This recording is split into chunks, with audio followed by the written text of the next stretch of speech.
Bismillahirrahmanirrahim. Assalamualaikum warahmatullahi wabarakatuh. Kenalkan, nama saya Hendra. Saya dari Prodi Manajemen. Di video kali ini saya akan membahas atau menerangkan mata kuliah Ekonomi Makro dengan dosen Bapak Imhar SEMM. Untuk lebih lanjutnya, langsung kita ke materinya. Pengertian ekonomi makro.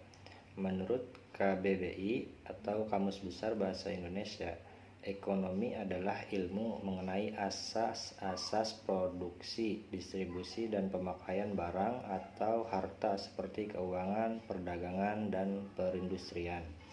Sedangkan apa itu makro? Merujuk pada jumlah atau ukuran yang besar, maka dari itu bisa disimpulkan bahwa makro ekonomi adalah bahasan ilmu ekonomi berskala besar. Dengan kata lain, ekonomi makro adalah cabang ilmu ekonomi seputar ekonomi secara keseluruhan, termasuk kinerja, perilaku, hingga proses pengambilan keputusan. Ini juga masih berkaitan dengan penggunaan faktor produksi secara efisien agar tercipta kesejahteraan masyarakat yang maksimal. Pengertian kebijakan moneter. Kebijakan moneter adalah keputusan yang diambil oleh pemerintah dalam rangka menjunjung aktivitas ekonomi melalui berbagai hal yang berkaitan dengan penetapan jumlah peredaran uang di masyarakat. Tujuan utama kebijakan moneter adalah menjaga kestabilan ketersediaan uang suatu negara, karena persediaan uang negara mempengaruhi berbagai aktivitas ekonomi seperti inflasi, suku bunga bank, dan sebagainya. Tujuan kebijakan moneter: 1. Menjamin stabilitas ekonomi. Pertumbuhan ekonomi suatu negara harus berjalan dengan terkontrol dan berkelanjutan. Hal ini dapat diwujudkan melalui keseimbangan arus barang atau jasa dengan peredaran uang. Oleh karena itu, tujuan kebijakan moneter adalah menjaga stabilitas ekonomi melalui pengaturan dan penetapan terkait peredaran uang di masyarakat. 2. Mengendalikan inflasi. Agar inflasi dapat ditekan, maka Bank Indonesia menetapkan kebijakan bertujuan mengurangi uang yang beredar di masyarakat dan menjaga ketersediaan uang di bank. Sehingga salah satu tujuan kebijakan moneter adalah mengendalikan inflasi. Nomor 3, meningkatkan lapangan pekerjaan. Tujuan kebijakan moneter Bank Indonesia berikutnya yaitu meningkatkan lapangan pekerjaan.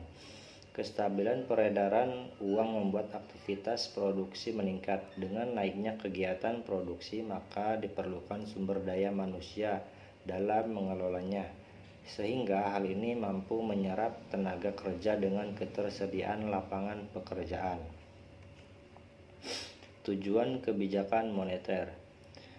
Nomor 4, melindungi stabilitas harga barang di pasar.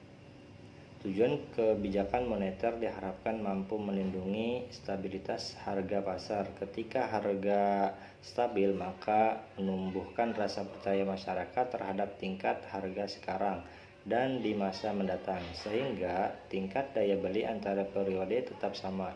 Kestabilan harga ini bisa diatur melalui keseimbangan peredaran uang, permintaan barang, dan produksi barang. Nomor 5, menjaga keseimbangan neraca pembayaran internasional. Kebijakan moneter tidak hanya berpengaruh terhadap aktivitas ekonomi dalam negeri saja, namun juga luar negeri. Salah satu tujuan kebijakan moneter adalah menjaga keseimbangan neraca pembayaran internasional. Hal ini dapat diwujudkan melalui kestabilan jumlah barang ekspor dan impor sama besarnya. Oleh sebab itu, tak heran pemerintah sering melakukan devaluasi dalam hal ini. Dan yang terakhir, nomor 6, mendorong pertumbuhan ekonomi. Seluruh dampak atas kebijakan moneter diharapkan mampu mendorong pertumbuhan ekonomi. Sebab demi mencapai tujuan tersebut diperlukan berbagai kesuksesan tiap komponen.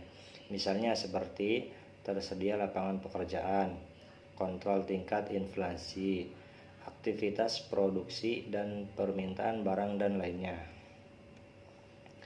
Jenis-jenis kebijakan moneter. 1. Kebijakan moneter ekspansif.